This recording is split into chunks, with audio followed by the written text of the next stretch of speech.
श्री भागवत भगवान की है आरती आरती, पापियों को पाप से है तारती। श्री भागवत भगवान की है आरती, पापियों को पाप से है तारती। करो आरती करो आरती करो आरती करो आरती, करो आरती करो आरती करो आरती करो आरती। श्री भागवत भगवान की है आरती आरती, पापियों को पाप से है तारती। भागवत भगवान की है आरती, पापियों को पाप से है तारती।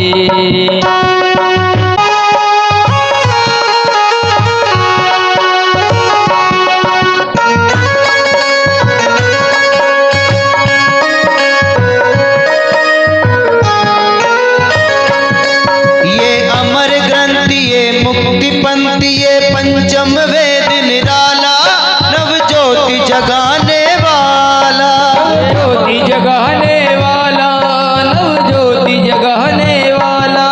ये अमर ग्रंथ ये मुक्ति पंथी ये पंचम वेद निराला, नव ज्योति जगाने वाला, नव ज्योति जगाने वाला। हरि नाम यही हरि नाम यही हरि नाम यही हरि नाम यही हरि नाम यही हरि नाम यही हरि नाम यही हरि धाम यही। यही जग मंगल की आरती, पापियों को पाप से है तारती। श्री भागवत भगवान की है आरती, पापियों को पाप से है तारती। श्री राधे।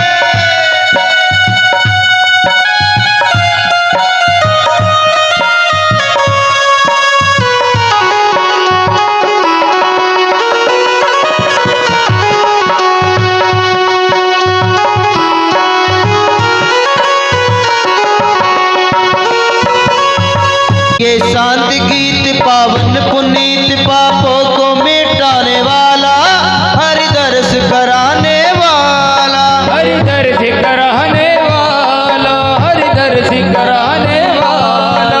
ये शांति गीत पावन पुनीत, पापों को मिटाने वाला, हरि दर्श कराने वाला, हरि दर्श कराने वाला, हरि दर्श कराने वाला। ये सुख करनी ये दुख हरनी, ये सुख करनी ये दुख हरनी, ये सुख करनी ये दुख हरनी। श्री मधुसूदन की आरती, पापियों को पाप से है तारती। श्री भागवत भगवान की है आरती, आरती, पापियों को पाप से है तारती।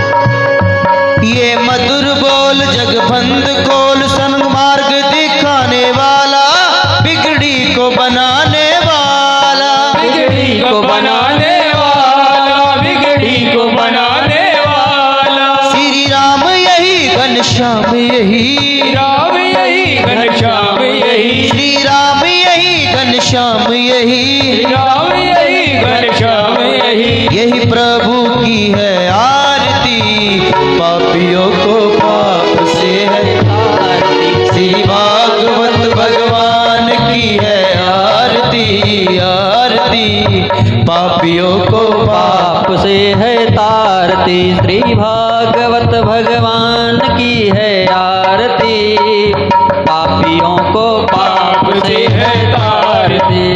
कर्पूरी गौरम करुणावतारम, संसार सारम भुजगेन्द्रहारम, सदा वसंतं हृदयारविन्दे भवं भवामि सहितं नमामि। त्वमेव माता च पिता त्वमेव, त्वमेव बन्धो च सखा त्वमेव, त्वमेव विद्या द्रविडं त्वमेव, त्वमेव सर्वं मम देवदेव, त्वमेव सर्वं मम देवदेव। जिसके ऊपर भगवान की असीम कृपा होती है वही भगवान की कथा में जा पाता है।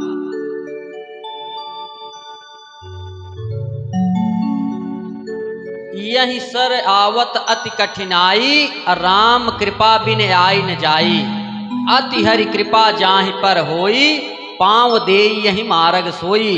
भगवान की विशेष कृपा जिसके ऊपर होगी वही भगवान की कथा में जा पाते हैं, वही सत्संग में जा पाते हैं। भंवरा होता है ना, भंवरा बड़ी दूर से कमल के मकरंद को पहचान लेता है, और वहीं कीचड़ में बैठा हुआ मेढक कमल के महत्व को नहीं समझ पाता। कमल उसी कीचड़ से निकला है, लेकिन कमल के महत्व को भंवरा समझ लेता है। एक सज्जन एक दिन ऐसे मिले, एक जगह कथा चल रही थी, उन्होंने आकर के कहा कि महाराज जी मैंने बहुत कथाएं सुनी हैं। हमने कहा बड़ी अच्छी बात है, किसकी किसकी कथा सुने हैं? बताया कि प्रेमभूषण महाराज की कथा सुने हैं, देवकी नंदन ठाकुर की कथा सुने हैं, राजन जी महाराज की कथा सुने हैं। ऐसे बहुत से विद्वानों का नाम बता दिया जिनकी कथा सुने हैं। लेकिन उन्होंने कहा महाराज जी एक बात आप जानते हैं, आज तक मुझे अपनी तरफ कोई खींच नहीं पाया। हमने कहा जब इतने बड़े बड़े महारथी आपको अपनी तरफ नहीं खींच पाए तब मेरी क्या औकात है, मैं क्या करूंगा? वैसे भी चुंबक केवल लोहे को खींचता है, उसके सामने अगर गोबर रख दिया जाए तो गोबर को नहीं खींचेगा। तो भगवान की कथा जो है ना, भगवान के जो शुद्ध भक्त हैं उन्हीं को अपनी तरफ आकर्षित करती है। तो यहाँ पर जो भी लोग बैठे हुए हैं ये समझ लीजिए भगवान के शुद्ध भक्त हैं, 24 कैरेट के एकदम प्योर। तो आप लोग यहाँ पर उपस्थित हैं और कल की कथा में आपने श्रवण किया महाराज परीक्षित की गर्भ में ही भगवान ने सुरक्षा किया।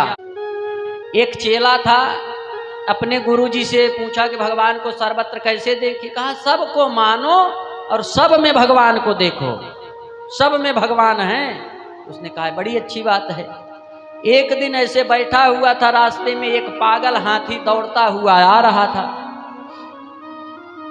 महावत हाथी के पीठ पर बैठकर कह रहा है कि रास्ते से हट जाओ, हाथी पागल हो गया है। और वो जो चेला था उसने कहा कि हमारे गुरुजी ने बताया कि सब में भगवान हैं, तो जब सब में भगवान हैं तो इस हाथी में भी भगवान है। ये हाथी मेरा क्या बिगाड़ेगा? भगवान मेरा क्यों नुकसान करेंगे? मुझे क्यों मारेंगे? नहीं हटा। तो पागल हाथी आया, उठा करके फेंका, जा करके उतनी दूर पे गिरा, कमर तो टूट गई उसकी। उठा लंगड़े लंगड़े पहुंचा गुरुजी के पास, कहा गुरुजी अपनी कंठी माला ले लीजिए, झूठा उपदेश देना बंद कर दीजिए। गुरुजी ने कहा क्या हुआ? कहा कि आपने कहा था सब में भगवान को देखो। एक पागल हाथी दौड़ता हुआ आ रहा था, महावत ने कहा रास्ते से हट जाओ, हाथी पागल हो गया है। लेकिन मैं नहीं हटा, मैंने कहा हाथी में भी भगवान है, लेकिन हाथी ने तो उठा के फेंक दिया, मेरी कमर टूट गई। कहा ये बात है, ऐसा करो मेरा खड़ाऊं दो मुझे जरा। तो अब जैसे ही खड़ाऊं दिए, 7-8 खड़ाऊं चेला को गुरुजी ने खींच खींच के मारा। कहा अब आगे कहीं के, अरे तुमको उस हाथी में भगवान दिख गए और उस महावत में भगवान नहीं दिखे, जो ऊपर बैठ के चिल्ला चिल्ला करके कह रहे हैं कि रास्ते से हट जाओ, रास्ते से हट जाओ, हाथी पागल हो गया है। उसमें भगवान नहीं दिखे। तो भगवान को सर्वत्र देखो, लेकिन बुद्धि का प्रयोग करते हुए देखो। संसार जगत प्रपंच में फंसा है, लेकिन उधर किसी की दृष्टि नहीं जाती है। और ये तब संभव होगा जब जन्म लाभ परम पुंसाम अंते नारायण स्मृति। अंत समय में भगवान का स्मरण हो जाए। सारे पुण्य का फल यही है। जीवन में जितना पुण्य किए, अगर अंत समय में भगवान का नाम आ गया तो सारा पुण्य समझ लीजिए फलित हो गया। लेकिन ये अभ्यास होगा तभी होगा। कभी भगवान का नाम नहीं लिए हैं तो अंत समय में कैसे आएगा? जीवन में जिसका चिंतन किए हैं उसी का स्मरण होगा। एक राजा थे, उन्होंने एक बकरी रखा हुआ था और अपनी प्रजा से कहे कि जो इसको ले जा करके एक दिन 2 दिन भोजन कराए, खिलाए और खिला करके तृप्त कर देगा उसको मैं पुरस्कार दूंगा। अब बकरी ऐसा जीव है कि चाहे जितना खिलाओ वो खाती रहती है, मना करती ही नहीं। सब लोग पराजित हो गए। जब न खिला पाते तो राजा उनको दंड देते। एक पंडित जी से महाराज ने कहा, राजा ने कहा कि ले जाओ इस बकरी को 2-3 दिन खिलाओ, जब संतुष्ट हो जाए कि अब भोजन नहीं करेगी, कुछ खाएगी नहीं, तब लेकर के आना। तो पंडित जी लेकर के गए तो उन्होंने अपना दिमाग लगाया कि बकरी तो कभी खाना बंद करेगी नहीं, बकरी कभी खाना बंद करेगी नहीं। तो उसके सामने चारा रखते और डंडा लिए जैसे ही खाने के लिए चले उसके मुंह पे मारते। 1 हफ्ते तक खिलाया कुछ नहीं, जब भी खाने के लिए चलते तो डंडा वही दिखा देते और डंडा देख करके वो नहीं खा रही थी। 1 हफ्ते में उसको एकदम से ट्रेंड कर दिया। ले गए महाराज, ये खा करके तृप्त हो गई, ये कुछ खाएगी नहीं। महाराज ने घास मंगवाया, राजा ने कहा रखो, सामने रख दिया। डंडा लिए खड़े हैं पंडित जी, तो डंडा देख करके बकरी नीचे सिर कर लिया, उसने खाया ही नहीं। कहा वाह महाराज कैसे कर दिए? कहा उसी तरह से जैसे इंद्रियों पर कोड़े मार मार के उसको संयम में करना चाहिए, जैसे बकरी को मार मार करके उसकी आदत के विपरीत उसको नियंत्रित कर दिया, वैसे ही अपने इंद्रियों को, अपने मन को भी बस में करना चाहिए। आइए एक भजन का आनंद ले लेते हैं, भजन के बाद आगे की कथा होगी। जय राधे जय राधे, जय श्री कृष्ण बोलो जय राधे, जय राधे जय राधे, जय श्री कृष्ण बोलो जय राधे। नाम मेरी राधा रानी का जिसने गाया है, नाम मेरी राधा रानी का जिसने पुकारा है, बाके बिहारी ने उसे अपना बनाया है, बाके बिहारी ने उसे अपना बनाया है।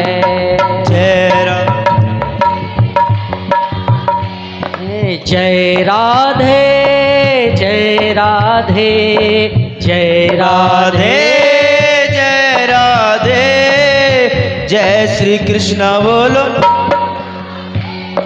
जय राधे जय राधे, जय श्री कृष्ण बोलो जय राधे।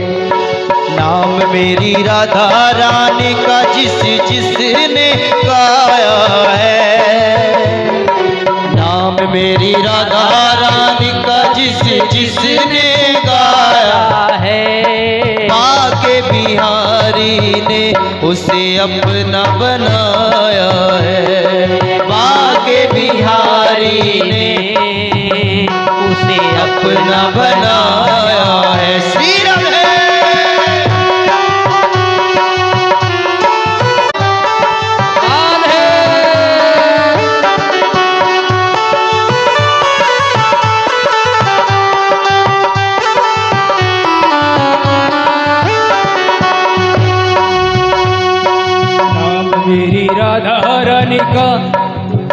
मेरी राधा रानी का किसी जिसने गाया है। नाम मेरी राधा रानी का जिसने गाया है। श्री बाके बिहारी ने उसे अपना बनाया है।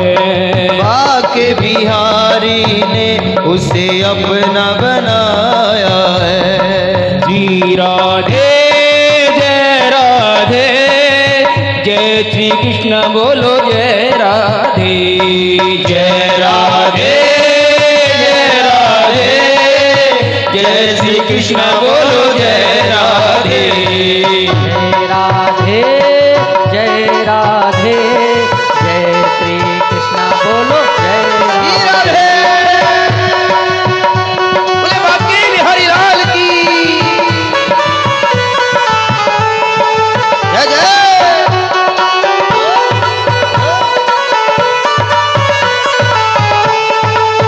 श्री राधे जय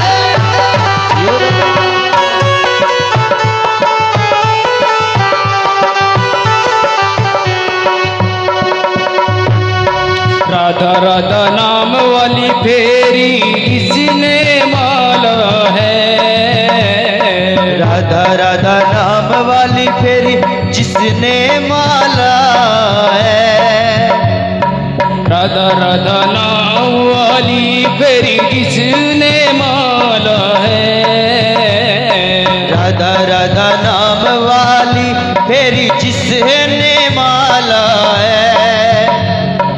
उस पर रीझ गया मेरा मुरली वाला है। उस पर रीझ गया मेरा मुरली वाला है। जय राधे श्री राधे, जय श्री कृष्ण बोलो जय राधे। जय राधे जय राधे, जय श्री कृष्ण बोलो जय राधे।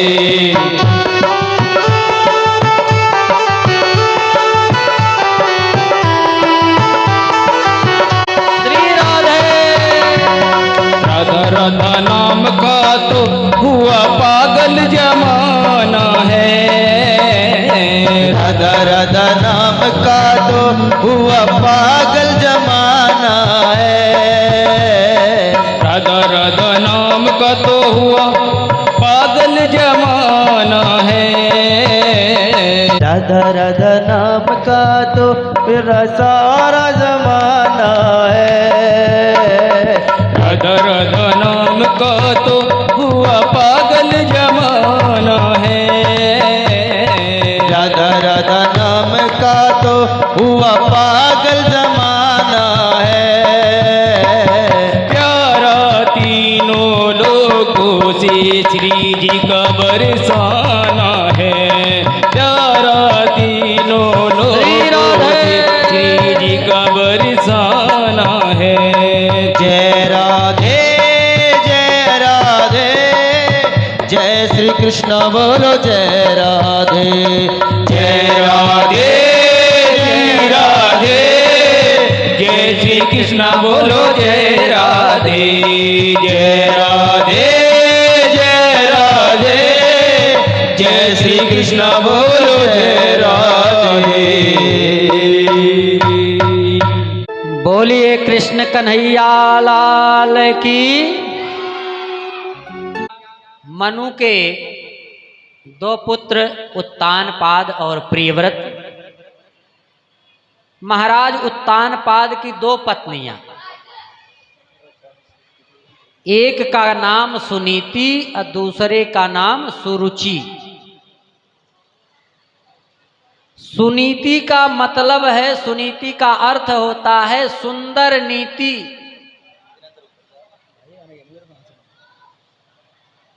शास्त्र सम्मत, वेद सम्मत, धर्म सम्मत जो विचार हैं, जो मार्ग हैं, वही सुनीति है। और सुरुचि क्या है? अपने मन में जो आवे वही अच्छा लगे वही कर ले, यही सुरुचि है। अपनी रुचि के अनुसार करना। मनमानी आचरण करना ही सुरुचि है।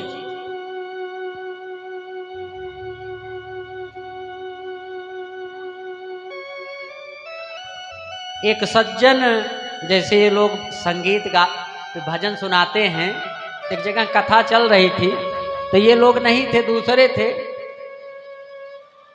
तो वो गा रहे थे, हमारे आने से पहले ही गा रहे थे कि तुम ही व्यापक हो फूलों में। भगवान से कह रहे हैं कि आप ही हर जगह हैं, सर्वत्र हैं।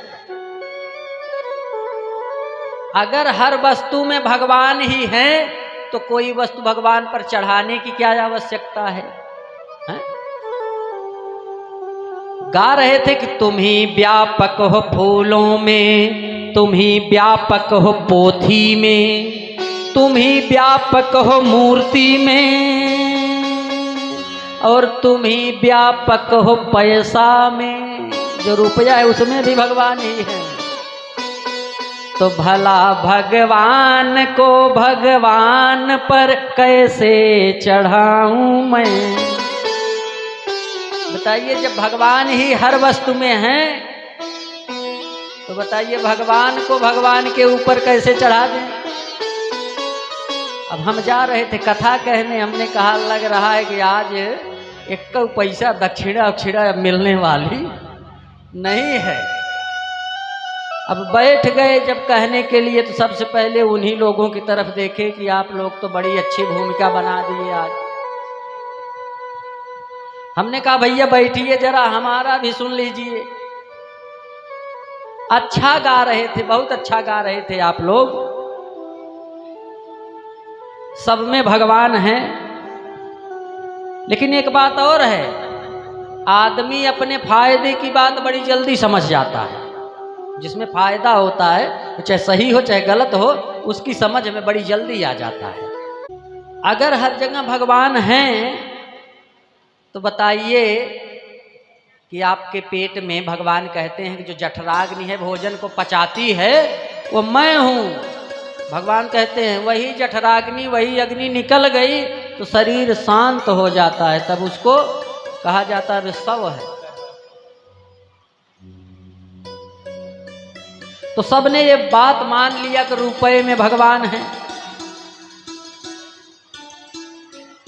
तो हमने पूछा, ये बताओ अगर सब में भगवान है, तो जो गेहूं का आटा पिसा करके आता है, उस गेहूं के आटे में भगवान नहीं है क्या? है, उसमें भी तो है।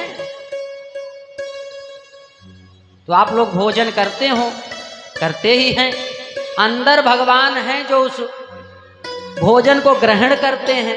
भगवान स्वयं कहते हैं कि मैं ही जठराग्नि हूं। हमने कहा ये बताओ कि तुम ही व्यापक हो पेटों में, पेट में भी तो भगवान ही है। ये मैं नहीं कह रहा हूं, ये शास्त्र कह रहा है। भगवान श्री कृष्ण गीता में कह रहे हैं, अहम वैश्वा नरो भूत्वा। गीता में भगवान ने कहा कि प्रत्येक प्राणी के उदर में वैश्वा नामक अग्नि मैं ही हूं, जिसे जठराग्नि कहते हैं, जो भोजन पचाने के काम में आती है। भगवान कह रहे हैं कि उदर में मैं अग्नि के समान हूं। जब भगवान कण कण में हैं, तो गेहूं के आटे में भगवान क्यों नहीं है? तुम ही व्यापक हो पेटों में, तुम ही व्यापक हो रोटी में,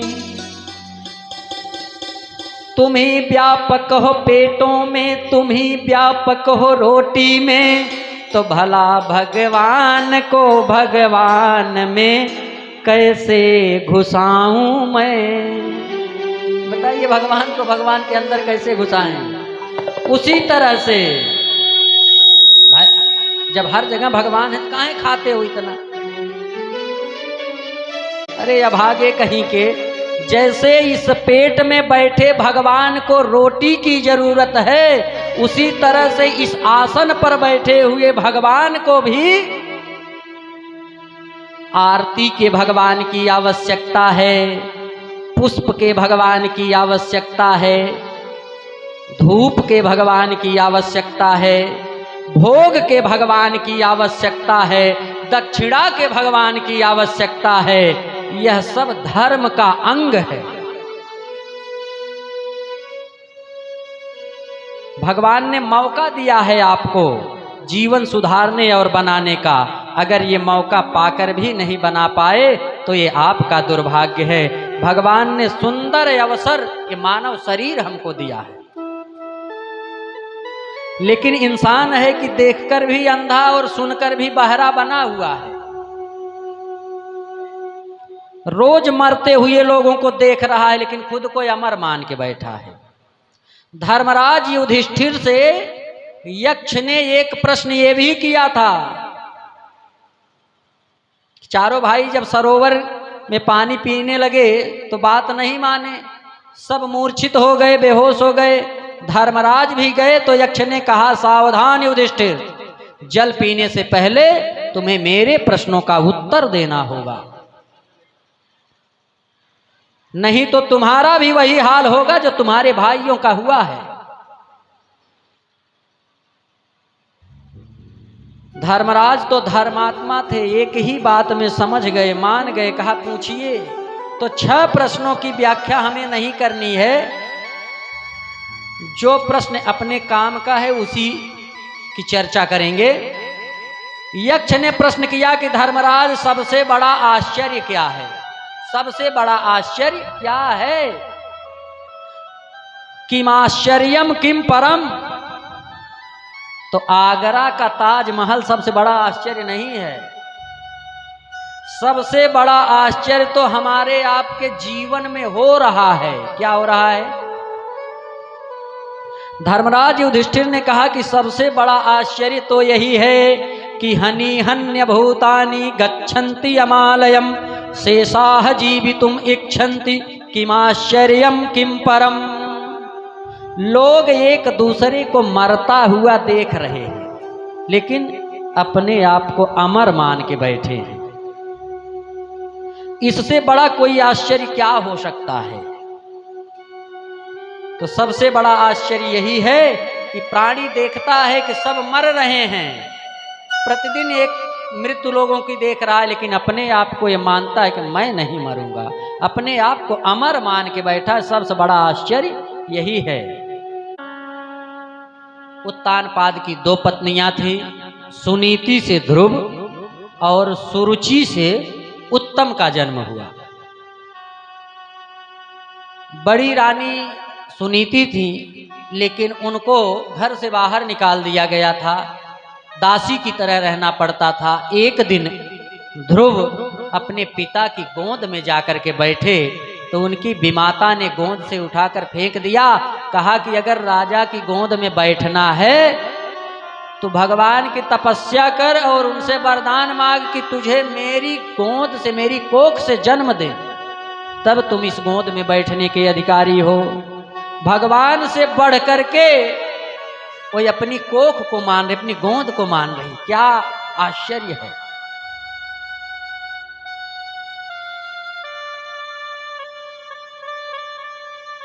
ध्रुव जी को बड़ी ग्लानि हुई और सौतेली मां के तीखे कठोर वचन सुन करके ध्रुव जी का हृदय लहूलुहान हो गया। आत्मग्लानि से भरा हुआ 5 वर्ष का वह बालक रोते हुए अपनी मां के पास पहुंचा और अपनी सारी व्यथा अपनी मां को बता करके चिघार चिघार के रोने लगा। मां का हृदय द्रवित हो गया। ध्रुव को माता सुनीति ने अपने हृदय से लगाया, पुत्र क्या हुआ, किसी ने कुछ कहा?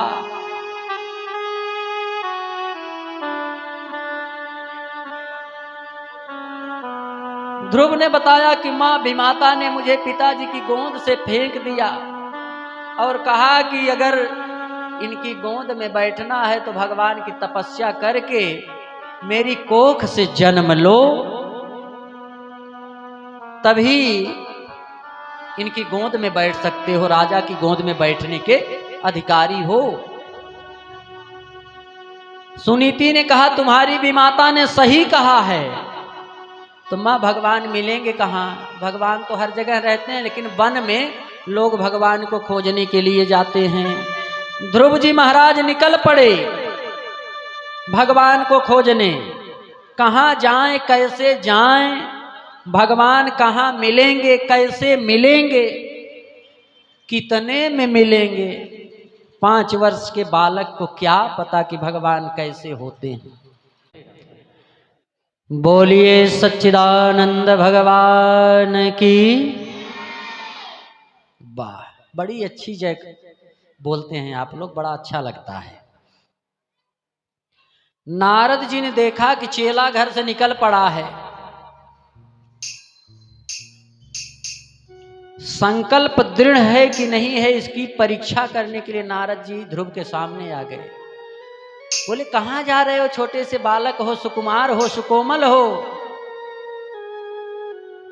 वन में बड़े हिंसक पशु हैं, बड़ी पीड़ा होगी तुम्हें। ध्रुव ने कहा जो पीड़ा मुझे माँ के वचनों से मिली है, उस पीड़ा के आगे और किसी पीड़ा का ज्ञान नहीं है। मैं भगवान की तलाश में निकल चुका हूं। जब तक भगवान नहीं मिलेंगे मैं लौटने वाला नहीं हूं। मेरे घर पे मेरे प्रति बड़ा सौतेला व्यवहार होता है। यहां तक कि मेरी मां को खाने के लिए सिर्फ 1 सेर अनाज दिया जाता है।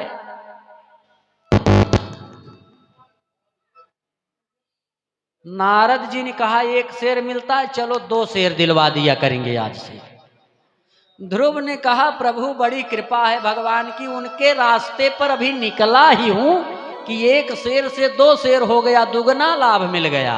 और जब भगवान मिल जाएंगे तो कितना लाभ हो जाएगा, इसलिए मैं रुकने वाला नहीं हूं। नारद जी समझ गए कि चेला एकदम पक्का है।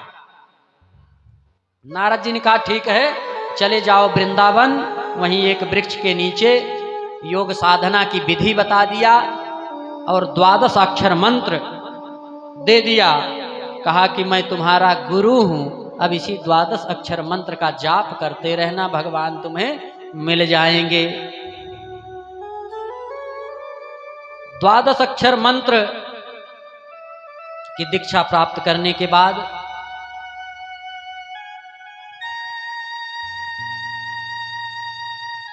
पहुंच गए ध्रुव जी मधुबन में। और नारद जी के द्वारा बताए विधान से उन्होंने भगवान की साधना करना प्रारंभ कर दिया। पहले महीने में ध्रुव जी ने क्या किया, प्रथम मास में 3 रात्र व्यतीत होने के बाद शरीर के निर्वाह के लिए केवल कैंथ और बेर का फल खा करके श्री हरि भगवान की उपासना किया करते थे। दूसरे महीने में 6 दिन के अंतर पे 6 दिन के अंतर पर सूखे घास और पत्ते खा करके रहा करते थे और भगवान का भजन किया करते थे। तीसरे महीने में 9 दिन पर केवल जल पी करके समाधि योग के द्वारा भगवान की आराधना किया करते थे। और जब चौथा महीना आया तो चौथे महीने में उन्होंने श्वास को जीतकर 12 दिन के बाद केवल वायु पीकर, हवा पीकर रहने लगे। हवा 12 दिन पर 1 बार पीते थे। सांस पर नियंत्रण रख लिया कि 12 दिन तक सांस ही नहीं लेंगे। ये 1 दिन में नहीं होता, धीरे धीरे उन्होंने किया। पहले 3 दिन पर कुछ खाया, फिर भोजन कम किया, 9 दिन पे खाए, 6 दिन पे खाए, 9 दिन पे खाए, 12 दिन पे अब हवा पी करके रह रहे हैं। और ध्यान योग के द्वारा भगवान की आराधना कर रहे हैं, ध्यान योग लगा रहे हैं। सीधे योग साधना समाधि नहीं लग सकती, उसका अभ्यास किया 3-4 महीने तक। जब 5वां महीना आया समझ गए कि अब मैं सांस को रोक सकता हूं। अरे 12 दिन तक रोक कर रख रहे हैं, अब और भी ज्यादा रोक सकते हैं। तो 5वें महीने में सांस को जीत करके परमात्मा का चिंतन करते हुए एक पैर पर खंभे की तरह खड़े हो गए, एक पैर पर खंभे की तरह खड़े हो गए। तस्मिन्नभिध्यायति विश्वमात्मनो द्वारम निरुद्धया सुमन्यया धिया लोकानिरुक्षवास निवीडिता भृशम सलोकपालः शरणं ययुर्हरिम। अपने इंद्री द्वार और प्राणों को रोक करके अनन्य बुद्धि से विश्वात्मा श्री हरि का ध्यान करने लगे। ऐसा करने से सभी जीवों की प्राण वायु श्वास प्रश्वास रुक गई। इससे समस्त लोक और लोकपालों को बड़ी पीड़ा हुई और सब घबरा कर श्री हरि की शरण में गए। भगवान ने कहा कि आप लोग चिंता मत कीजिए, वो मेरा एक भक्त है जिसने योग आसन के माध्यम से अपनी सांस को चढ़ा लिया है, खींच लिया है प्राणायाम के द्वारा। मैं उसको दर्शन देने जा रहा हूं और सब जितने भी जीव हैं सभी जीवों पर जो संकट आया है वो समाप्त हो जाएगा। भगवान चतुर्भुज स्वरूप में प्रकट हो गए ध्रुव के सामने, शंख चक्र गदा पद्म लिए हुए बुला रहे हैं, बेटा ध्रुव उठो। और ध्रुव तो आंख बंद करके अपने हृदय में ही भगवान के चतुर्भुज स्वरूप का चिंतन कर रहे हैं, दर्शन कर रहे हैं। आंख बंद है, अंदर ही अंदर भगवान का दर्शन कर रहे हैं। कोई बुला रहा है, सुन नहीं रहे हैं, स्वयं भगवान आकर के बुला रहे हैं, लेकिन ध्रुव की समाधि नहीं खुल रही है। भगवान समझ गए। भगवान ने क्या किया कि ध्रुव के हृदय में जो उनकी छवि बनी हुई थी, जो झांकी बनी हुई थी जिसका दर्शन ध्रुव कर रहे थे, उनके हृदय से अपनी झांकी को हटा लिया।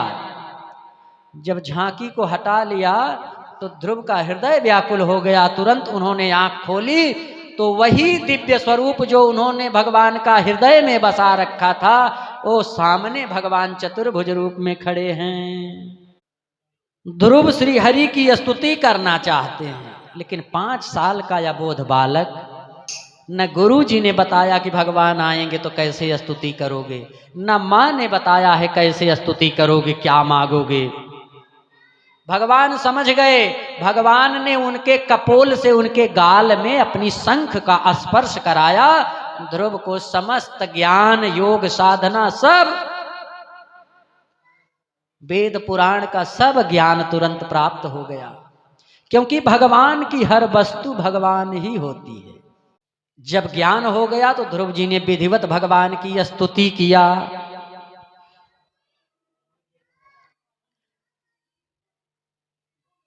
उत्तम व्रत का पालन करने वाले ध्रुव जी से भगवान ने कहा कि मैं तुम्हारे हृदय का संकल्प जानता हूं, यद्यपि उस पद का प्राप्त होना बहुत कठिन है, फिर भी मैं तुम्हें वह पद दे रहा हूं। ध्रुव लोक दे दिया, सालोक्य मुक्ति इसी को कहते हैं। ध्रुव तारा जो है एक स्थान पर अटल रहता है, पूरी रात एक ही जगह पे ध्रुव तारा दिखाई देता है। सारे तारे चलते रहते हैं, एक स्थान से दूसरे स्थान पे चले जाते हैं, लेकिन ध्रुव तारा जहां है वहीं रहता है। भगवान ने कहा कि और कुछ चाहिए। ध्रुव ने कहा प्रभु आप मिल गए, आपकी गोद में बैठना चाहता हूं। भगवान की गोद में ध्रुव बैठ गए और भगवान ने कहा अब बताओ क्या चाहिए। कहा जिसे भगवान मिल गए उसे कुछ मिलना शेष नहीं रह जाता, इसलिए मुझे कुछ नहीं चाहिए। आज तो मुझे परम पिता की गोद मिल गई है। मैं अपने पिता की गोद में बैठने के लिए तरस रहा था, लेकिन आज स्वयं जगदीश की गोद में बैठ गया हूं। भगवान ने कहा फिर भी तुम्हें जाकर के राज्य करना है। राज्य के बाद जब तुम इस शरीर का त्याग करोगे तो तुम्हें मेरा लोक प्राप्त होगा। इसके बाद ध्रुव जी आए, स्वागत हुआ ध्रुव जी का, अपनी गलती का प्रायश्चित आभास महाराज उत्तानपाद को भी हुआ।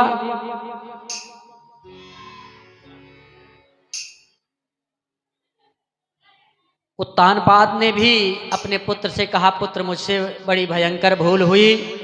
उसके बाद पिता की मृत्यु के बाद ध्रुव राजा बने और 36,000 वर्षों तक ध्रुव महाराज ने राज किया। और 36,000 वर्ष जब बीत गए तो एक दिन यक्षों से युद्ध में उनके भाई उत्तम की मृत्यु हो गई। जब उत्तम की मृत्यु हो गई तो यक्षों के ऊपर बड़ा क्रोध हुआ ध्रुव महाराज को। इन्होंने यक्षों से भयंकर युद्ध किया, बहुत से यक्षों को मार दिया। अंत में कुबेर ने आकर के प्रार्थना किया, ब्रह्मा जी ने आकर के समझाया, मनु महाराज ने समझाया तो ध्रुव का क्रोध शांत हुआ। 36,000 वर्षों तक राज करने के बाद जब उनके जाने का समय आया तो स्वर्ग से विमान आया कि इसी में बैठ करके चलिए। जब विमान में बैठने ध्रुव जी जाने लगे तो ध्रुव जी रुक गए। भगवान के पार्षद आए हुए थे, उन्होंने कहा क्यों रुक गए? ध्रुव जी ने कहा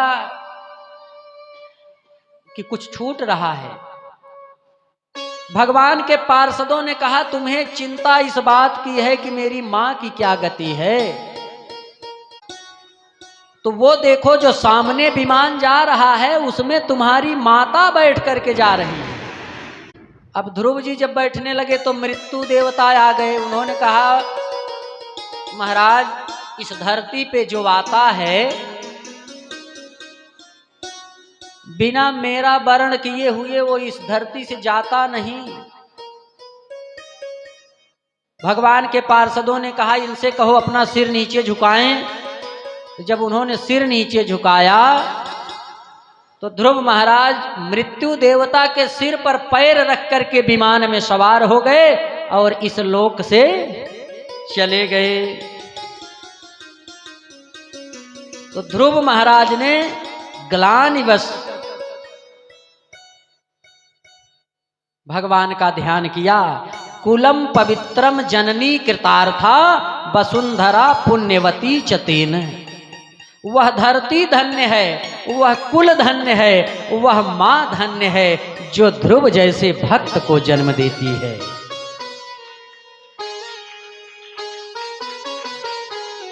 माताओं के लिए सुनीति का उपदेश है कि अपने बच्चों में ध्रुव जैसा संस्कार डालिए, क्योंकि जो सिखाएंगी वही उसके पल्ले पड़ेगा।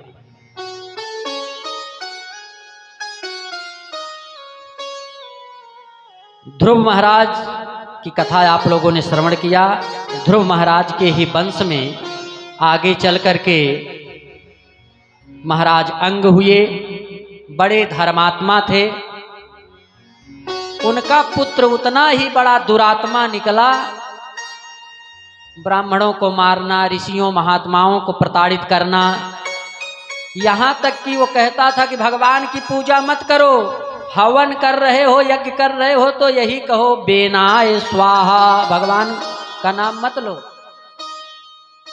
ब्राह्मणों ने समझाया, नहीं समझ में आया तो ब्राह्मणों ने हुंकार भरी, उसी से उसके प्राण निकल गए। सबने कहा आए थे समझाने लेकिन ये तो सिधार गया, क्या करें। कहा कि इसके शरीर का मंथन करो। मंथन हुआ तो एक काला कलूटा सा व्यक्ति निकला। उसने पूछा क्या करूं? ब्राह्मणों ने कहा निषीद, निषीद बैठ जाओ, बैठ जाओ। तो निषीद कहने से उसका नाम निषाद पड़ गया। निषाद जाति का वहीं से प्रादुर्भाव हुआ। इसके बाद मंथन हुआ तो पृथु महाराज भी उसी बेन के शरीर से निकले। पृथु महाराज ने पृथ्वी को समतल किया, उन्हीं के नाम पर पृथ्वी का नाम पृथ्वी पड़ा। और उन्होंने सारी औषधियों का दोहन किया, पृथ्वी से सबके लिए सुलभ कराया। तो ये सृष्टि जो है वही परमात्मा चला रहा है। जब कोई नहीं था इस संसार में तो वही एक परमात्मा भगवान विष्णु थे, और जब कोई नहीं रहेगा तो वही रहेंगे, और वही सबके गुण कर्मों के आधार पर सबको उनका उचित स्थान देते हैं और सबका पालन पोषण करते हैं, सब कुछ वही चलाते हैं। अगर हम समझ रहे हैं कि सब कुछ अपने जीवन में हम स्वयं कर रहे हैं तो ये हमारा भ्रम है, क्योंकि जिसने उस सृष्टि की रचना की है वही सृष्टि को चला रहा है। एक स्क्रू ढीला कर देगा ना, हाथ इधर से उठाकर उधर नहीं कर पाओगे, मुंह से आवाज नहीं निकलेगी। ये जो स्वर है निकल रहा है यही ईश्वर है, वही स्वर निकल गया तो ईश्वर नहीं है, तब क्या हो गया? सब हो गया। तो इस सृष्टि की रचना भी भगवान करते हैं, इसका पालन भी भगवान करते हैं और संहार भी भगवान ही करते हैं। तो आइए एक भजन सुनते हैं कि रचा है सृष्टि को जिस प्रभु ने, वही ये सृष्टि चला रहे हैं। रचा है सृष्टि को जिस प्रभु ने, वही ये सृष्टि चला रहे हैं। रचा है सृष्टि को जिस प्रभु ने, वही ये सृष्टि चला रहे हैं। रचा है सृष्टि को जिस प्रभु ने, वही ये सृष्टि चला रहे हैं। जो पेड़ हमने लगाए पहले, जो पेड़ हमने लगाए पहले, जो पेड़ हमने लगाए पहले, जो पेड़ का फल हम अब खा रहे हैं। रचा है सृष्टि को जिस प्रभु ने, वही ये सृष्टि चला रहे हैं। रचा है सृष्टि को जिस प्रभु ने, वही ये सृष्टि चला रहे हैं। रचा है सृष्टि को जिस प्रभु ने, वही ये सृष्टि चला।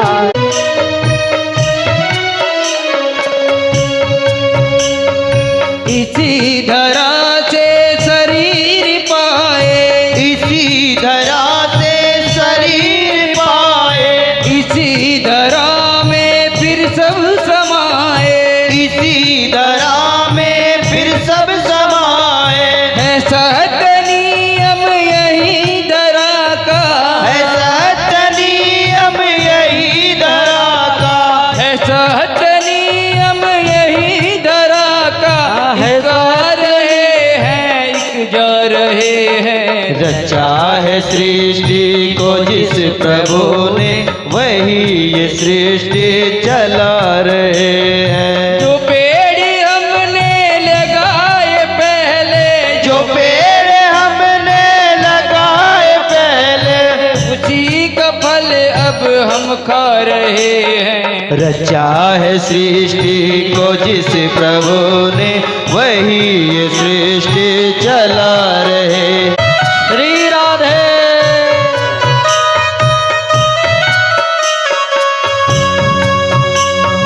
जिन्होंने भेजा जगत में जाना, जिन्होंने भेजा जगत में जाना, जिन्होंने भेजा जगत में जाना, तय कर दिया लौट कर फिर से आना, तय कर दिया लौट के फिर से आना। जो भेजने वाला है जहाँ में, जो भेजने वाला है जहाँ में, जो भेजने वाला है जहाँ में, वही तो वापस बुला रहा है। रचा है सृष्टि को जिस प्रभु ने, वही ये सृष्टि चला रहे हैं। रचा है सृष्टि को जिस प्रभु ने, वही ये सृष्टि चला रहे हैं। जो पेड़ हमने लगाया पहले, जो पेड़ हमने लगाए पहले, उसी का फल अब हम खा रहे हैं। रचा है सृष्टि को जिस प्रभु ने, वही ये सृष्टि चला रहे हैं, वही ये सृष्टि चला रहे हैं, वही ये सृष्टि चला रहे हैं। सुखदेव भगवान ने समुद्र मंथन की कथा सुनाया राजा परीक्षित को कि यह जीवन जो है अपना, यह भी एक समुद्र है। जो जीवन मिला है यह समुद्र है, इसका भी मंथन करना चाहिए। समुद्र मंथन के लिए देवता और दैत्य दोनों को आना पड़ा था। देवता कौन है? आपके अंदर जो सात्विक वृत्तियां हैं, सात्विक विचार हैं, वही देवता हैं। और आपके अंदर जो तामसी वृत्ति है, वही दैत्य हैं, दानव हैं। तो देवता और दानव आपके अंदर ही बैठे हुए हैं। तो जब कोई कार्य करने चलते हैं तो सात्विक वृत्तियां अपने विचार रखती हैं और तामसी वृत्ति अपने विचार रखती हैं। तामसी वृत्ति कहती है गलत कार्य करने के लिए, सात्विक वृत्ति रोकती है।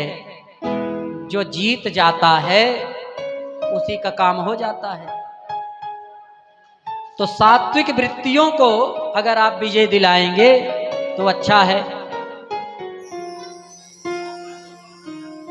देवता दैत्यों से पराजित हो जाते थे, क्योंकि युद्ध में जब दैत्य मारे जाते थे तो शुक्राचार्य को मृत संजीवनी विद्या का ज्ञान था, दैत्यों को जीवित कर देते, देवता जीवित नहीं हो पाते। तो एक विचार हुआ कि समुद्र मंथन करके अमृत निकाला जाए और अमृत देवता पी लेंगे तो ये भी अमर हो जाएंगे। भगवान ने कहा कि दैत्यों से संधि कर लो, दोस्ती कर लो, दोस्ती करके समुद्र मंथन करो। देवताओं ने कहा कि दैत्य हमारे साथ क्यों आएंगे, उनसे तो हमारी शत्रुता है। कहा कुछ समय के लिए मित्रता कर लो। कैसे की जाए मित्रता? एक मूसक था, चूहा। एक सेठ जी थे, अपनी पेटारी में खूब माल मटेरियल उसी में रखते थे।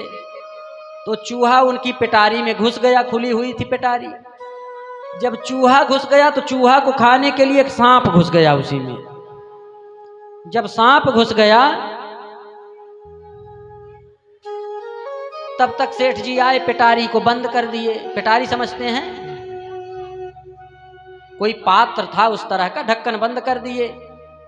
तो जब बंद कर दिए, अब पेटारी से निकलना है। सांप ने सोचा अगर चूहे को मैं खा जाऊंगा तो बाहर कैसे निकलूंगा, तो ऐसा करते हैं चूहे से दोस्ती कर लेते हैं। सांप ने चूहे से कहा, अरे मामा जी राम राम। चूहे का माथा चकराया, बोला भैया हम तुम्हारे मामा कैसे हो गए? कहा अरे मामा जी ऐसा क्यों कह रहे हैं? अरे आप लोग रहने के लिए घर बनाते हो, उसमें हम रहते हैं, इतना हमारा ध्यान रखते हैं। आप लोग भले स्वभाव अलग अलग हो, लेकिन हम लोग तो एक ही तरह के घर में रहते हैं। बिल खोदना मुझे नहीं आता, आप बिल बनाते हो, उसमें हम लोग रहते हैं। आप मामा हैं। बड़ी प्रशंसा किया, खूब बखान किया।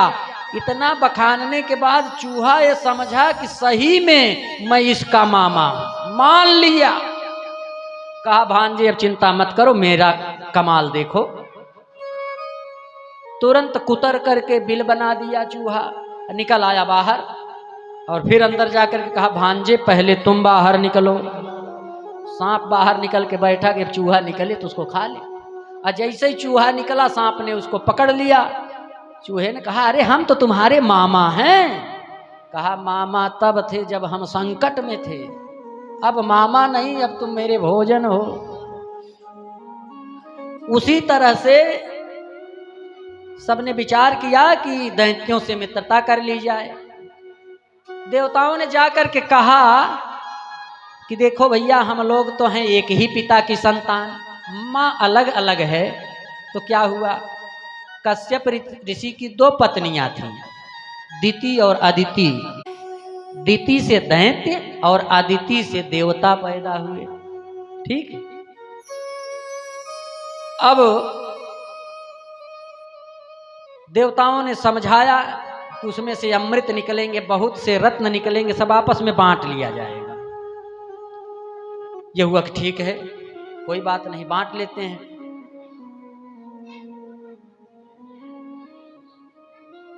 भगवान ने कहा था कि मदराचल पर्वत को मथानी बनाया जाएगा और वासुकी नाग को रस्सी बनाया जाएगा। देवताओं से कह दिया कि पहले मुंह की तरफ जाना, पकड़ लेना, कहना कि देवता श्रेष्ठ हैं, ये मुंह की तरफ रहेंगे, और दानव निम्न हैं, अधम हैं, वो पूंछ की तरफ रहेंगे। और अगर दैत्य कहें कि हम लोग मुंह की तरफ रहेंगे तो आप लोग पूंछ की तरफ चले आना। कहा ठीक है। देवता मुंह की तरफ जाकर के पकड़ लिए, कहे कि देवता श्रेष्ठ हैं, ये मुख की तरफ रहेंगे।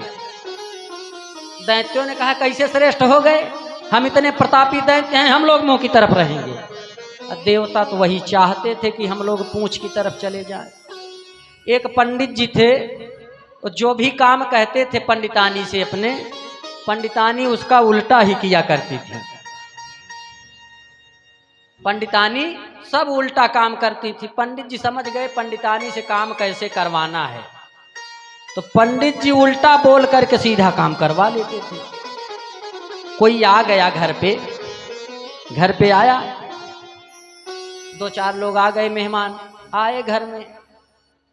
अगर पंडितानी से कह दे पंडितानी सबको दाना पानी कराओ, चाय नाश्ता कराओ, तो पंडितानी कहेंगे चले हटो यहाँ से, हम कुछ नहीं कराएंगे।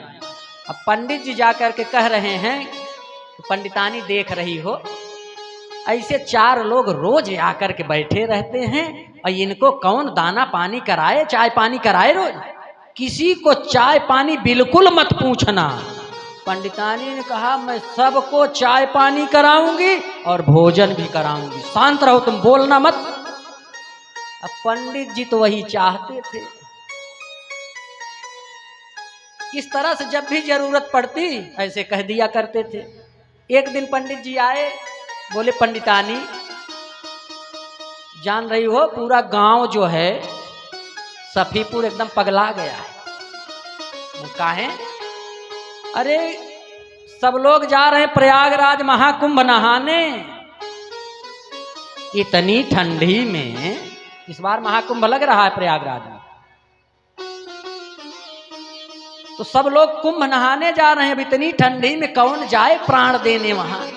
अरे यहीं घर में ही गर्म पानी करके हर हर गंगे करके स्नान कर लिया जाए। हम तो बिल्कुल नहीं जाएंगे, तुम भी मत जाना। पंडितानी ने कहा मैं भी जाऊंगी और आपको भी जाना पड़ेगा।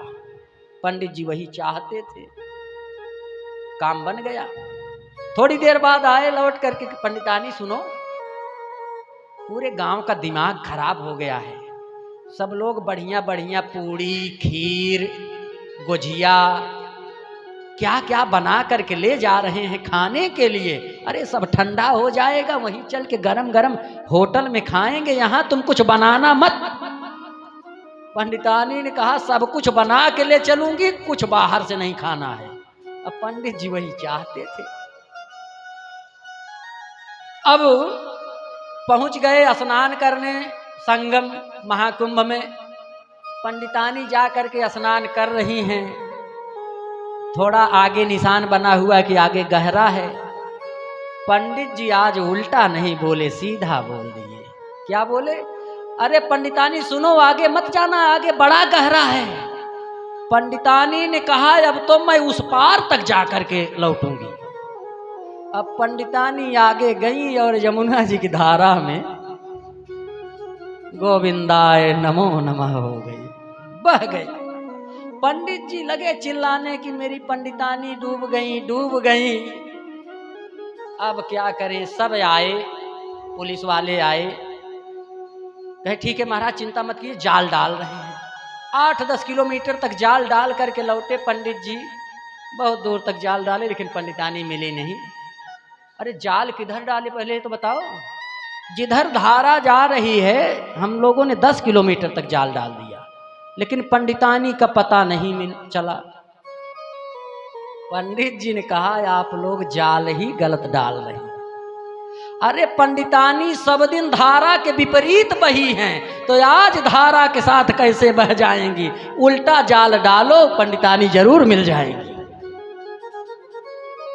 वही देवताओं ने किया, क्या किया कि उल्टा किया। पहले मुंह की तरफ चले गए, दैत्यों ने कहा हम मुंह की तरफ रहेंगे, कहा ठीक है भैया तुम ही रहो। पूंछ की तरफ चले आए, मंथन शुरू हुआ तो मदराचल पर्वत धंसने लगा। जब आप भी अपने जीवन का मंथन करेंगे तो आपका मन रूपी मदराचल ये भी धंसने लगेगा। कभी पुत्र की आसक्ति में धंसेगा, कभी पत्नी की आसक्ति में धंसेगा, कभी पिता की आसक्ति में धंसेगा, कभी धन वैभव मान प्रतिष्ठा की आसक्ति में धंसेगा। इसे अगर कोई आधार प्रदान कर सकता है तो भगवान ही प्रदान कर सकते हैं। भगवान ने कच्छप अवतार लेकर के मदराचल को आधार प्रदान किया। बोलिए कच्छप भगवान की। मंथन शुरू हुआ, तो जब मंथन शुरू हुआ तो सबसे पहले विष निकला। आप भी अपने जीवन का मंथन करेंगे तो विष भी निकलेगा, बुराई भी निकलेगी, अच्छाई भी निकलेगी और सबको सहन करना पड़ेगा। विष निकला, कालकूट नाम का विष, बहुत भयंकर ज्वाला, सृष्टि जलने लगी। सबने जा करके कहा कि अब क्या किया जाए। भगवान ने कहा कि इसके लिए महादेव को बुलाइए। भगवान शंकर को बुलाने के लिए सभी देवता पहुंचे और प्रार्थना कर रहे हैं। कैसे कि थोड़ी कृपा हो हम पर, थोड़ी कृपा हो इन पर। बड़ी मेहनत कर रहे हैं ये लोग भी, तो इनके ऊपर भी कृपा हो जाए। थोड़ी कृपा हो सब पर, थोड़ी कृपा हो भक्तों पर। त्रिपुरारी आपका, थोड़ी कृपा हो भक्तों पर। त्रिपुरारी आपका, थोड़ी कृपा।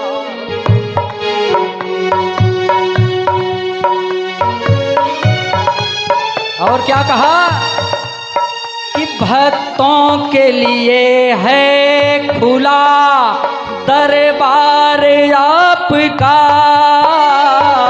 भक्तों के लिए है खुला दरबार आपका। थोड़ी कृपा हो भक्तों पर, थोड़ी कृपा हो भक्तों पर। त्रिपुरारी आपका, थोड़ी कृपा हो भक्तों पर। निकला जहर समुद्र से लेने लगा लहर, निकला जहर समुद्र से लेने लगा लहर। परहित में प्रभु आपने था पी लिया जहर, परहित में प्रभु आपने था पी लिया जहर। तब से जहर है बन गया, तब से जहर बन गया। श्रृंगार आपका, तब से जहर बन गया। श्रृंगार आपका। थोड़ी कृपा हो भक्तों पर, थोड़ी कृपा हो भक्तों पर। त्रिपुरारी आपका, थोड़ी कृपा हो भक्तों पर।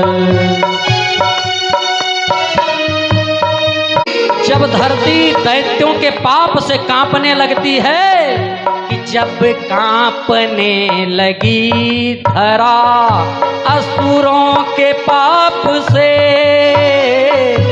जब कांपने लगी धरा असुरों के पाप से, जब कांपने लगी धरा असुरों के पाप से, जब कांपने लगी धरा असुरों के पाप से, अनुनय विनय किया सभी देवों ने आपसे, अनुनय पिया विनय सभी देवों ने आपसे, तब हनुमान रूप में हुआ, हनुमान रूप में हुआ अवतार आपका,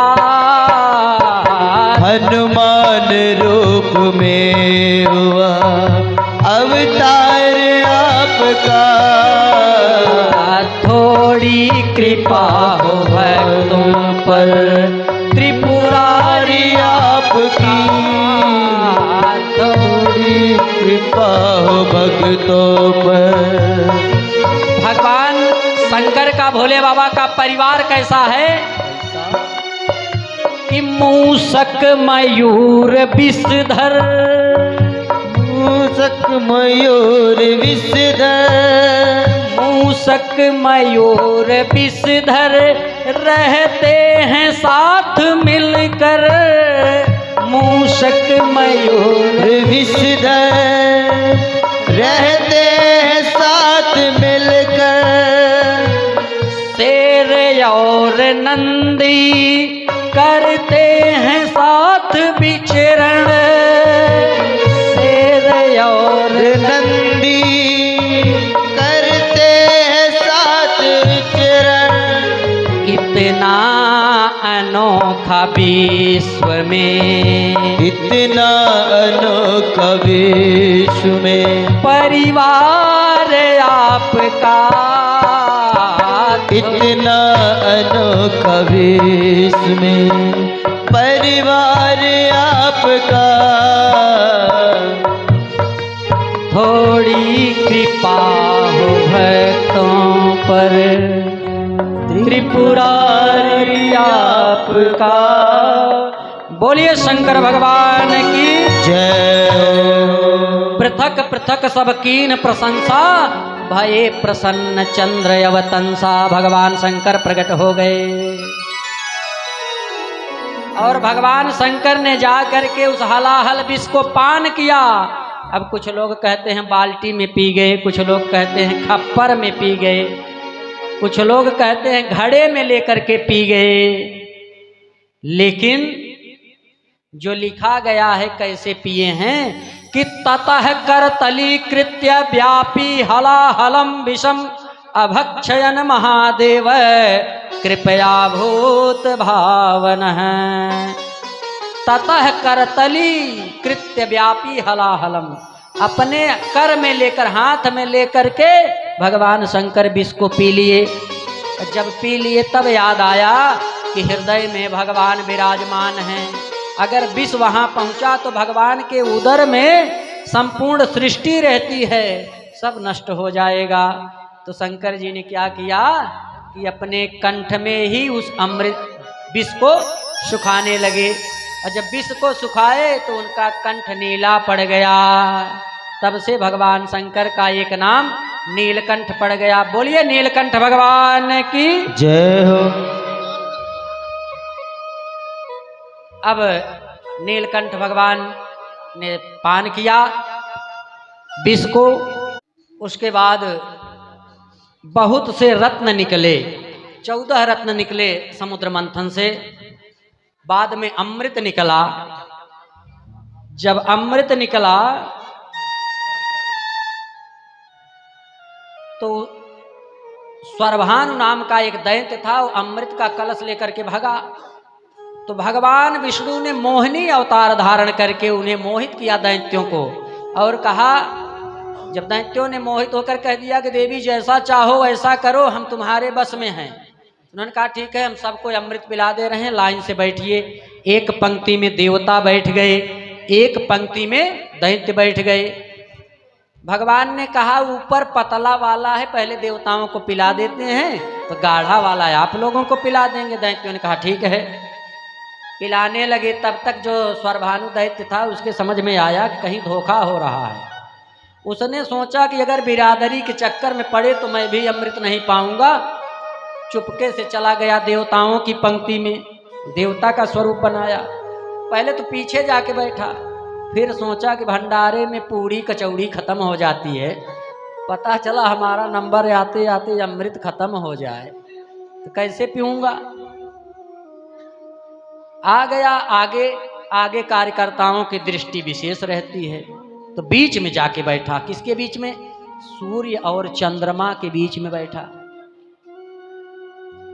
जब सूर्य चंद्रमा के बीच में बैठा तो अमृत पीने का जो विधान है, चरणामृत पीने का, नीचे जो है कपड़ा लगा लीजिए हाथ पे, ऐसे करना चाहिए मुद्रा। इसी में जितना आ जाए उसी में ही उतना ही चरणामृत पान करना चाहिए। और ऐसे ले करके इस मुद्रा में नीचे कपड़ा लगाएं और पान कर लें। पान करते समय आवाज नहीं होनी चाहिए। देवता तो अमृत पीना, चरणामृत पीना जानते थे, वो आराम से पी लिए। सूर्य चंद्रमा के बीच में बैठा था, इतनी बड़ी गलती कर दिया कि दुई हाइलोजन के बीच में बैठ गया आगे। सूर्य इतनी तेज प्रकाश देते हैं, चंद्रमा प्रकाश देते हैं, इन दोनों के बीच में बैठा था। अब जब उसने पिया, आवाज आई सूर्य की, सूर्य और चंद्रमा ने कहा ये तो दैत्य है। भगवान ने तुरंत सुदर्शन चक्र से उसका सिर काट दिया, तो एक राहु हो गया और एक केतु हो गया। राहु जो है चंद्रमा को ग्रसता है और केतु सूर्य को ग्रसता है। सूर्य और चंद्र ग्रहण लगता है, उनकी शत्रुता अब भी बनी हुई है। और जब भगवान ने उसका गला काटा चक्र सुदर्शन से, तो अमृत पी चुका था, 2 बूंद नीचे टपक कर जमीन पर गिर गई, वही लहसुन और प्याज बन गया। है अमृत, लेकिन एक दैत्य का उच्चिष्ट है, झूठा है, इसलिए भगवान को भोग नहीं लगाते। भगवान के भोग में लहसुन प्याज नहीं लगा दिया जाता। है औषधीय गुण इनके अंदर, क्योंकि अमृत है, लेकिन एक राक्षस का, दैत्य का झूठा है। इस प्रकार से समुद्र मंथन की कथा श्रवण कराए। समुद्र मंथन के बाद यही जो प्रहलाद थे, प्रहलाद के पुत्र हुए विरोचन, विरोचन के पुत्र बलि। राजा बलि बड़े दानी थे और बहुत पराक्रमी थे, देवताओं को पराजित कर दिया, स्वर्ग पे राज्य कर लिया। तो गुरु शुक्राचार्य ने बताया कि जबरदस्ती छीना हुआ राज्य अपना नहीं होता।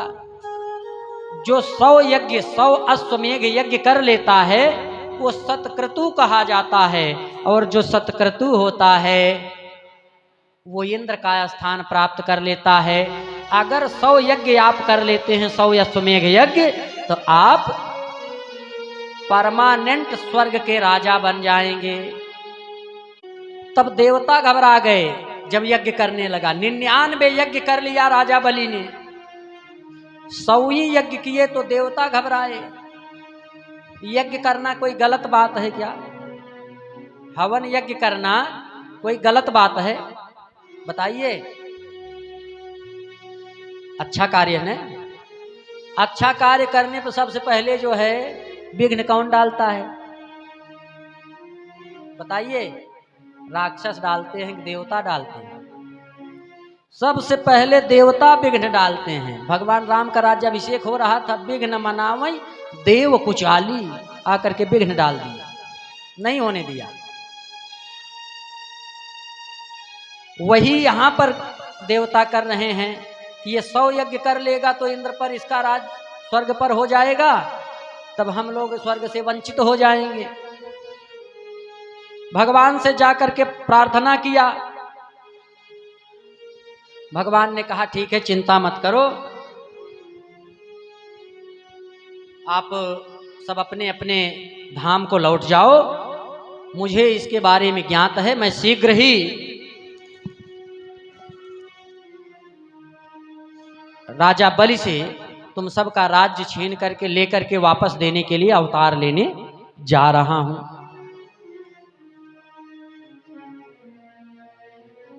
भगवान कश्यप ऋषि और माता अदिति के द्वारा संयोग से उनके यहाँ माता अदिति से प्रकट हुए। भादव महीना शुक्ल पक्ष द्वादशी के दिन प्राकट्य हुआ वामन भगवान का।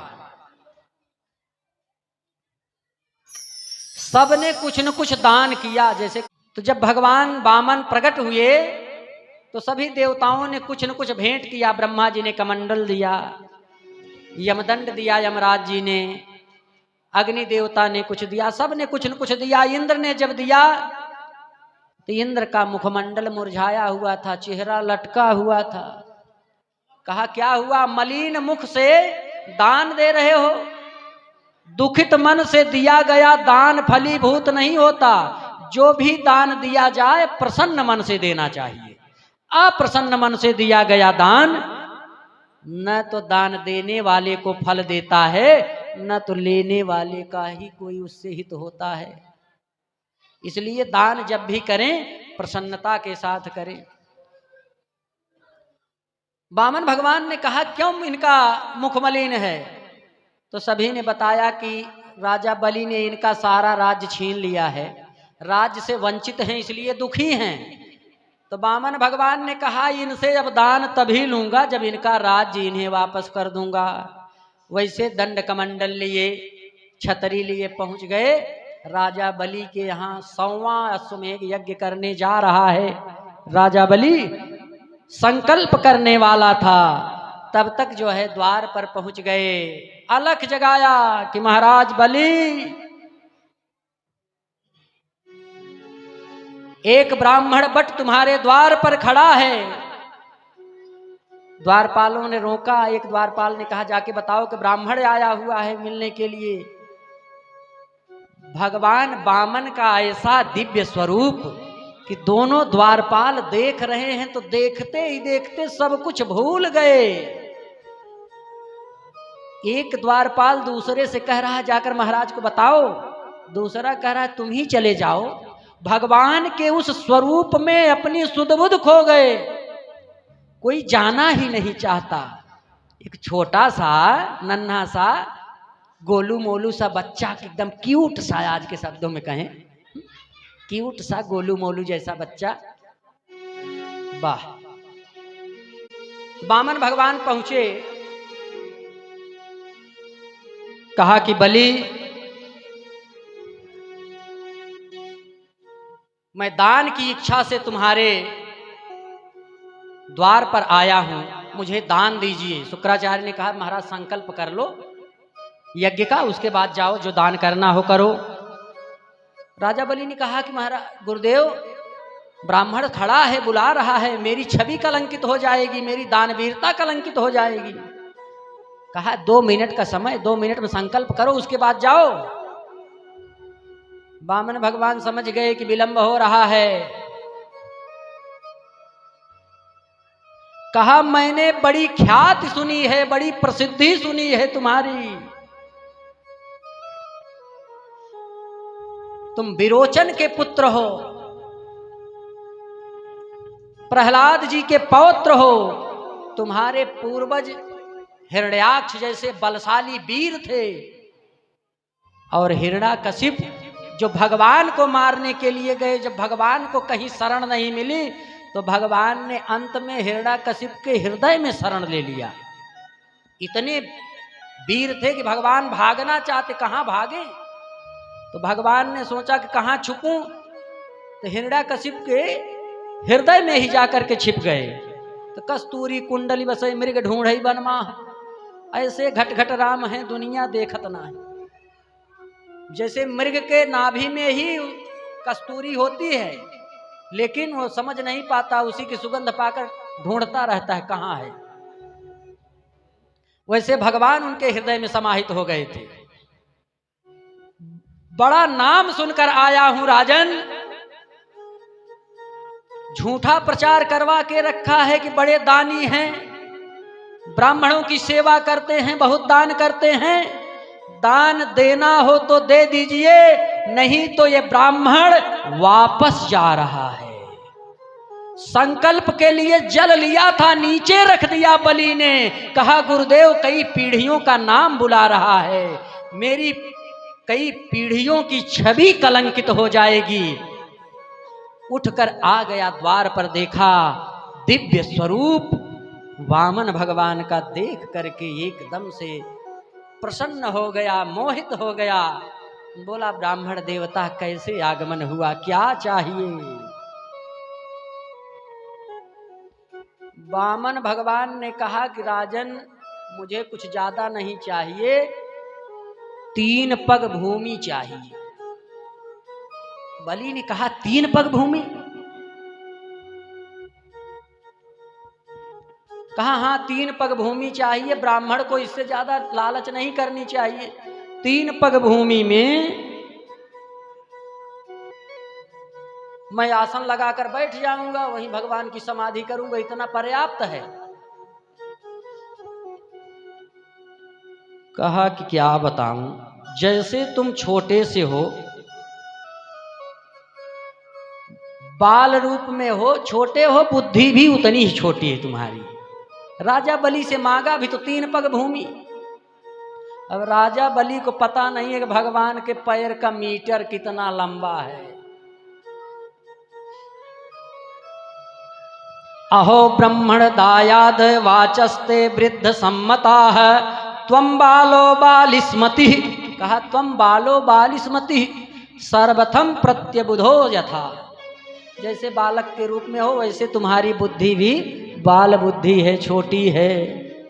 तो हे ब्राह्मण, आपका शरीर ही छोटा नहीं, आपका दिमाग भी छोटा है। इतने छोटे से हो, बात बड़े बड़े ज्ञानियों जैसी कर रहे हो। राजा बलि भोला भाला था, कुछ समझ नहीं पाया। शुक्राचार्य ने ध्यान लगाया कि इतनी जिद करने वाला कौन ब्राह्मण है जो दान मिल रहा है और इनकार कर रहा है। ध्यान लगाया तो कहा अरे ये तो नारायण है।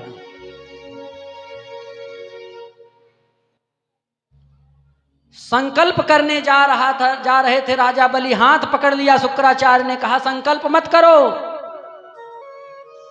3 पग भूमि इनको दे नहीं सकते, ये स्वयं नारायण हैं। तुम्हारा वचन झूठा हो जाएगा, तुम नरक के भागीदार हो जाओगे, इसलिए मना कर दो। अपनी सुरक्षा के लिए बात से पलट जाना पाप नहीं है। 8 ऐसे अवसर हैं जब पाप, झूठ बोलना पाप नहीं होता और झूठ बोलने वाले को नरक मिलता है। 8 अवसर कौन कौन है? स्त्री सुनर्म विवाहे च भृत्यर्थे प्राण संकटे गो ब्राह्मणार्थे हिंसायाम नानृतम स्याजुगोप्सितम। 8 अवसर। स्त्रियों से झूठ बोलने में पाप नहीं लगता है। अपनी पत्नी से कोई झूठ बोल रहा है तो पाप नहीं है, नहीं झूठ बोलेंगे तो जीवन नरक हो जाएगा। हाँ सही है, इसलिए पत्नी से झूठ बोलना पाप नहीं है। और हास परिहास में, हंसी मजाक में झूठ बोलना भी पाप नहीं है। वृत्यर्थे प्राण संकटे, वृत्यर्थे स्त्री नर्म विवाहे च, किसी का विवाह आपके झूठ बोलने से हो जा रहा है तो झूठ बोलना पाप नहीं है। वृत्यर्थे प्राण संकटे, वृत्ति के लिए झूठ बोला गया। कोई आपका व्यवसाय है, उस व्यवसाय में लाभ कमाने के लिए अगर झूठ बोला जा रहा है तो पाप नहीं है। किसी दुकान पे गए, 500 का सामान बताया, आपने कहा 450 ले लीजिए, कहता नहीं 490 में तो खरीदे हैं तो कैसे बेचेंगे। अब भले वो 150 में खरीदा हो, लेकिन ये झूठ उसके लिए पाप नहीं है। वकील लोग जो झूठ बोलते हैं वो भी पाप नहीं है। जब प्राण संकट में हो तब भी झूठ बोलना पाप नहीं है। गाय और ब्राह्मण के हित में झूठ बोलना पाप नहीं है। किसी कन्या की झूठी प्रशंसा करना, मान लीजिए सुंदर नहीं है फिर भी कहते बड़ी सुंदर हो, इसमें भी पाप नहीं है। प्रशंसा कर देनी चाहिए। क्या जा रहा है आपका? कहा कि किसी भी वृक्ष को उतना दान करना चाहिए कि वो दान करने लायक बचा रहे, उतना फल देना चाहिए कि फल देने लायक बचा रहे। अब जड़ सहित वृक्ष ही दान हो जाए तो कहाँ से फल लगेगा, लोग कहाँ से पाएंगे? इसलिए विचार करो, तुम इन्हें दे नहीं पाओगे। उन्होंने कहा कि अगर ये नारायण हैं तो मेरे ऊपर इन्होंने बड़ी कृपा किया है, मेरा अहोभाग्य है कि ये हमारे यहाँ मांगने के लिए आए हैं। राजा बलि संकल्प करने लगे तो शुक्राचार्य घुस गए। पहले शुक्राचार्य ने श्राप दे दिया कि मेरी बात नहीं मान रहे हो, तुम श्रीहीन हो जाओगे। कहा जो भगवान चाहते हैं वही आशीर्वाद आपने दे दिया गुरुदेव, कोई बात नहीं, लेकिन मैं अपनी दानवीरता को कलंकित नहीं करूंगा। राजा बलि ने संकल्प किया। जब भगवान संकल्प कराने लगे तो भगवान के कमंडल के टोंटी में जाकर के शुक्राचार्य बैठ गए। जल नहीं गिर रहा है, जल नहीं गिर रहा है, दान करने से रोकना चाहते हैं शुक्राचार्य। तो एक कुसा लेकर के कुसा से उसी कमंडल की टोंटी में धीरे से छिद्र किया तो शुक्राचार्य बैठे थे, उनकी आंख में चुभ गया। शुक्राचार्य की एक बाजार बंद हो गई, एक आंख फ्यूज। वो सतयुग था, शुक्राचार्य ने दान देने से रोका, उनकी एक बाजार बंद हो गई। ये कलयुग चल रहा है, इसमें कोई दान करने से किसी को अगर रोकेगा तो उसकी दुइनौ बाजार बंद हो जाएगी। बोलिए वामन भगवान की। उसके बाद कहा प्रभु कहां से नापना चाहते हो नाप लीजिए। तो भगवान ने कहा ठीक है। भगवान विराट स्वरूप धारण कर लिए, अपना पैर उठाए और ऊपर के 7 लोक, 7 भुवन है ऊपर, 7 नीचे, कुल 14 भुवन हैं। एक पग उठाए और ऊपर के 7 लोक नाप लिए। और वहीं जब ब्रह्मलोक उनका चरण पहुंचा तो ब्रह्मा जी ने उनका चरण धोकर के अपने कमंडल में रख लिया। यही गंगा जी हो गई। चरणामृत पान करते हैं, भगवान को स्नान करा के, वो भी गंगा जी का ही स्वरूप है। गंगा जी का जल पीने से क्या लाभ होता है? अकाल मृत्यु हरणम सर्व व्याधि विनाशनम विष्णोः पादोत्कंपित्वा पुनर्जन्म न विद्यते। अकाल मृत्यु का हरण हो जाता है, सारे पापों का, सारे रोगों का विनाश हो जाता है। भगवान विष्णु का चरणोदक पीने से पुनर्जन्म के बंधन से मनुष्य मुक्त हो जाता है। कि बामन को पग धोये बिरंची, कमंडल माही धरो शुभ जानी। जानी सुहावनी पाप न सावन, केस गहे गिरि जैस सुदानी। अभागीरथी पितु तारन को, सुरलोक में जातप की न महा है। ब्रह्म कमंडल से निकली शिव शंकर आके जटा में गाहा है। आए गिरिधरणी तल में तब पाप के मूल पहाड़ बहा है। कभी गंग कहे नर पान करो, वसुधा में सुधा रस जात बहा है। इस पृथ्वी में वो गंगा जी के रूप में अमृत बह रहा है। पहले पग में ऊपर के 7 लोक और दूसरे पग में नीचे के 7 लोक वामन भगवान ने नाप लिए। उसके बाद जब पूरा नहीं हुआ तो गरुड़ से कहा बांध दो इनको। बलि को बांध दिया। प्रहलाद जी ने आकर के प्रार्थना किया तो बलि को मुक्त किया। राजा बलि ने कहा प्रभु ये बताइए कि दान देने वाला बड़ा होता है कि दान लेने वाला? कहा दान देने वाला बड़ा होता है। कहा प्रभु तीसरा पग मेरे सिर पर रख दीजिए। भगवान ने तीसरा पग राजा बलि के सिर पे रखे और चतुर्भुज रूप में प्रकट होकर के दर्शन दिए कि धन्य है राजा बलि, तुम्हारी दानवीरता से मैं प्रसन्न हूं, वरदान मांग लो। राजा बलि ने कहा कि महाराज प्रभु देने के बाद पुनः वापस मांगूं, ये मेरी दानवीरता कलंकित हो जाएगी। भगवान ने कहा फिर भी तुम इंद्र का स्थान प्राप्त करना चाहते थे तो तुम्हें अगले मनवंतर में इंद्र का स्थान प्राप्त हो जाएगा। अभी इंद्र जैसा राज्य मैं तुमको दे रहा हूं, सुतल लोक का राजा बना रहा हूं। सुतल लोक में जाओ, उस महल में 52 दरवाजे हैं, उसमें सुख समृद्धि के साथ रहो।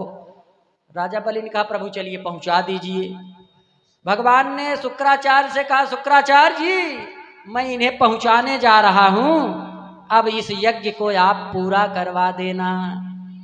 देखिए किसी भी यज्ञ का संकल्प अगर ब्राह्मण ले लें, पंडित जी को संकल्प करके कुछ दे दिए तो यजमान रहे न रहे, लेकिन अब दायित्व जो है आचार्य का हो जाता है कि उसे पूरा कराएं।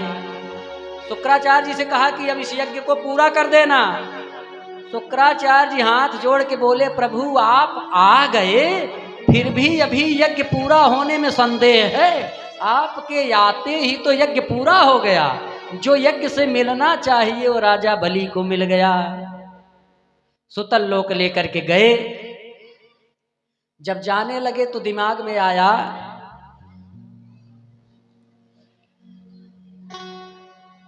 कि प्रभु आप वरदान देने के लिए कह रहे थे, तो मैं सोच रहा हूं वो वरदान मांग ही लूं।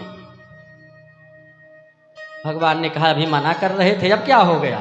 कहा कुछ नहीं प्रभु जी दे दीजिए वरदान। भगवान सोचे बात से पीछे कैसे हटे, क्या सोच लिया इतनी देर में। तो राजा बलि ने गजब का वरदान मांगा। भगवान भी चक्कर में पड़ गए। राजा बलि कहे बामन सो नहीं चाहूं कछु धन धान या पारू, तीनों लोक के राज चाहूं नहीं चाह नहीं सुख धाम तिहारी। राजा बलि ने कहा ना जो समझ रहे वो नहीं मांगेंगे, धन दौलत नहीं चाहिए, तीनों लोक का राज्य नहीं चाहिए, और आपका वो धाम भी मुझे नहीं चाहिए। चाहिए क्या? चाह यही कि रहे रुचि धर्म में और प्रीति रहे चरणों में तिहारी। मेरी रुचि धर्म में बनी रहे और मेरा प्रेम आपके चरणों में सदा बना रहे। वामन भगवान ने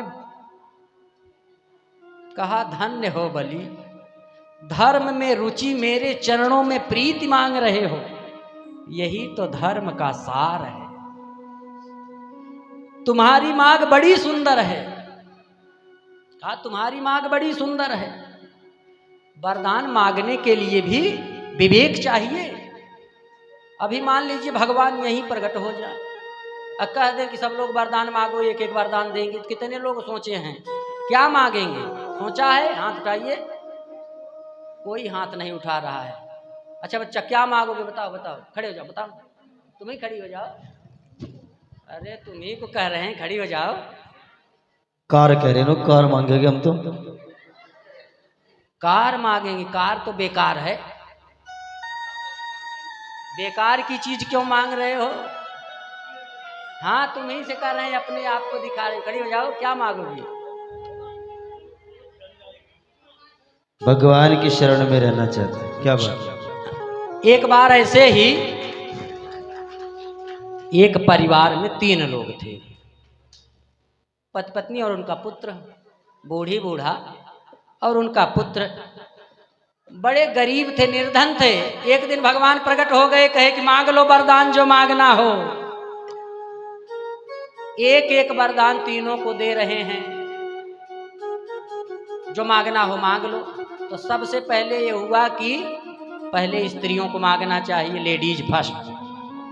तो जो बूढ़ी माता जी थी उन्होंने कहा, प्रभु ये वृद्धा अवस्था बड़ी दुखदाई है, घुटनों में दर्द हो रहा है, कमर में दर्द हो रहा है, झुक गई हूँ, चल नहीं पा रही हूँ, कोई काम नहीं कर पाती। ऐसा कीजिए मुझे 16 साल की नवयुवती बना दीजिए। भगवान ने कहा ये तथास्तु। 16 साल की युवती बन गई, एकदम सुंदर सी। अब उनके पति जो बूढ़े दादाजी थे उनका, वाह मुझे पता था ये बुढ़िया मुझसे पीछा छुड़ाना चाहती है? बड़े मायूस हो गए। जब मायूस हो गए तो भगवान ने कहा, मायूस क्यों हो, तुमको भी तो वरदान मिला है, एक वरदान मांग लो। तो दादाजी ने क्या वरदान मांगा जानते हैं आप लोग? उन्होंने कहा कि हे प्रभु मुझे ये वरदान दीजिए कि मेरी ये जो पत्नी है ये सुअर बन जाए। तुरंत सुअर बन गई। अब बेटा देख रहा है कि माता पिता ने तो दोनों वरदान बेकार कर दिया, किसी काम के नहीं। अब वो क्या मांग रहा है? भगवान ने कहा मांगो तुम भी एक वरदान मांग लो। उसने कहा मेरे माता पिता जैसे थे वैसे हो जाएं। 3 वरदान मिला और मिला कुछ नहीं। इसलिए जब चिंतन होगा भगवान से क्या मांगना चाहिए तभी मांग सकते हैं। तो जो जन ज्ञानवंत जग माही, हरि सो हरि बिन मांगत नाही। जो ज्ञानी हैं ध्यानी हैं वो भगवान से, भगवान के अतिरिक्त कुछ मांगते ही नहीं। बलि ने कहा ये मांग नहीं है प्रभु कि आपके चरणों में प्रीत हो जाए, वरदान नहीं है, ये मेरे वरदान की भूमिका है, अभी नींव तैयार किया है मैंने, अभी वरदान तो बाकी है। भगवान सोच में पड़ गए कि जब नींव इतनी बढ़िया बना रहा है तो इसके ऊपर बिल्डिंग कितनी बढ़िया बनाएगा ये। भगवान का भी बीपी हाई लो होने लगा कि क्या देना पड़ जाएगा अब, क्योंकि जब रात है ऐसी मत वाली तो सुबह का आलम क्या होगा। नींव इतनी बढ़िया बना रहा है तो ये ऊपर कितना बढ़िया बनवाएगा। वामन भगवान ने कहा जल्दी मांगो, हमारा बीपी जो है हाई लो हो रहा है। बलि ने कहा चुपचाप खड़े रहिए, आप इतनी देर से देख रहे हैं कि मैंने भूमिका बनाई है तो आप थोड़ी देर में घबराने लगे। आपका जो ये चतुर्भुज स्वरूप है पहले आप इस रूप को हटा लीजिए और जिस रूप में आए थे वामन रूप में उसी रूप में बन जाओ।